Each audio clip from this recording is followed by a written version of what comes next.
Les trois empereurs en Sorbonne, par Monsieur la Bécaille, 1768. L'héritier de Brunswick et le roi des Danois, vous le savez, amis, ne sont pas les seuls princes qu'un désir curieux mena dans nos provinces, et qui des bons esprits ont réuni les voix. Nous avons vu Trajan, Titus et Marc Aurèle quitter le beau séjour de la gloire immortelle pour venir en secret s'amuser dans Paris.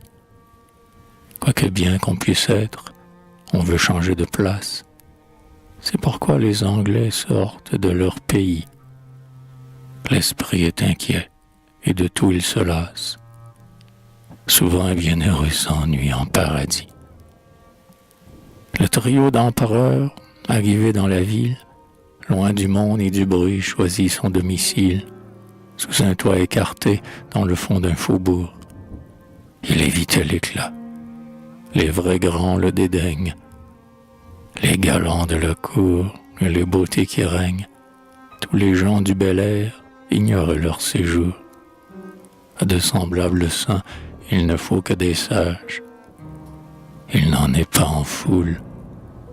On en trouve pourtant, gens instruits et profonds qui n'ont rien de pédant, qui ne prétendent point être des personnages, qui, des sots préjugés paisiblement vainqueurs, d'un regard indulgent contemplent nos erreurs, qui, sans craindre la mort, savent goûter la vie, qui ne s'appellent point la bonne compagnie, qui la sont en effet.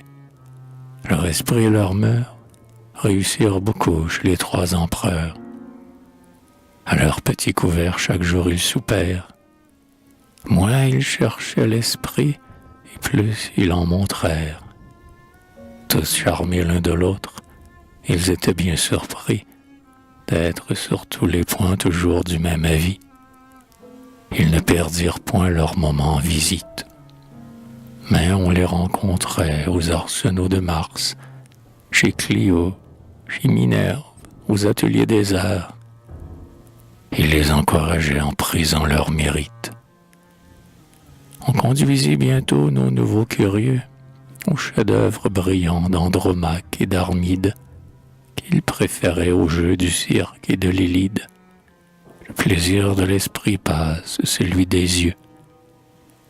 D'un plaisir différent sur nos trois Césars jouir, lorsqu'à l'observatoire un ver industrieux leur fit envisager la structure des cieux qu'ils habitaient et dont ils descendirent.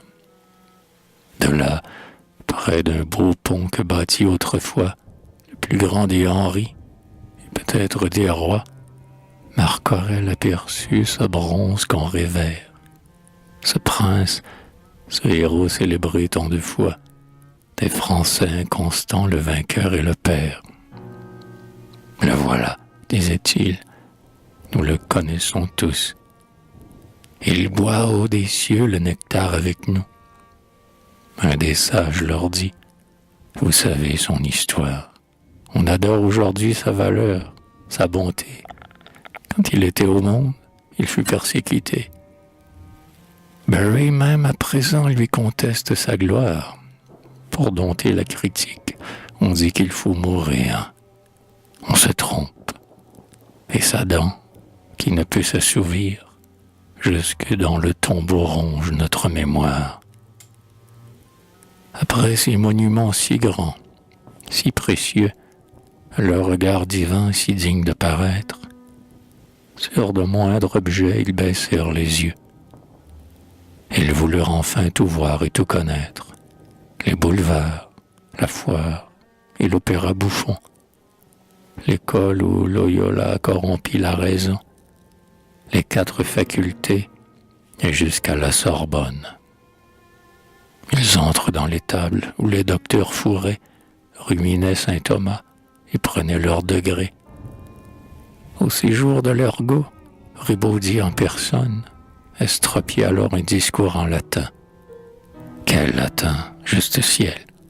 Les héros de l'Empire se mordaient les 5 doigts pour s'empêcher de rire. Mais ils ne rirent plus quand un gros Augustin du concile gaulois lut tout haut les censures. Il disait anathème aux nations impures, qui n'avaient jamais su, dans leur impiété, qu'auprès de l'estrapade, il fut des facultés. Ô mort, s'écria-t-il, vivez dans les supplices. Princes, sages, héros, exemples des vieux temps, vos sublimes vertus n'ont été que des vices. Vos belles actions, des péchés éclatants.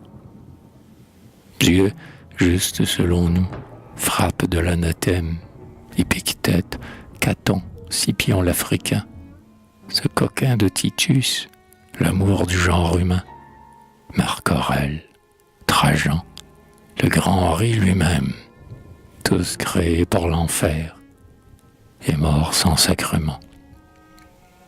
Mais parmi ces élus, nous plaçons les Cléments, dont nous avons ici solennisé la fête.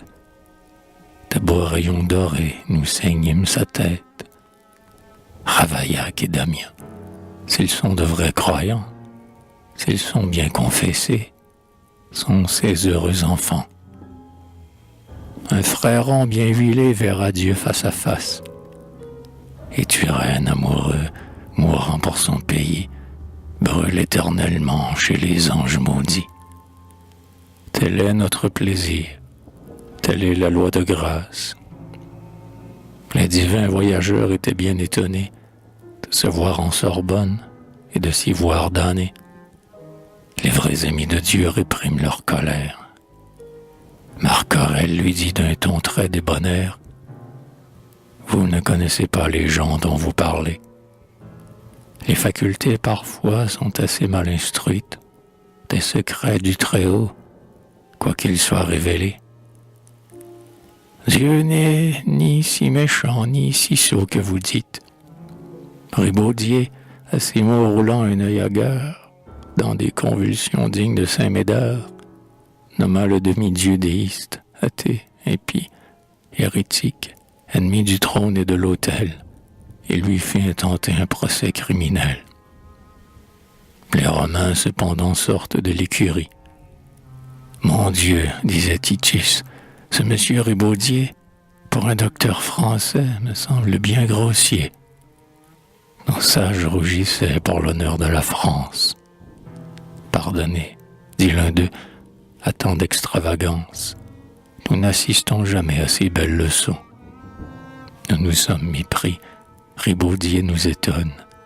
Nous pensions en effet vous mener en Sorbonne, et l'on vous a conduit aux petites maisons.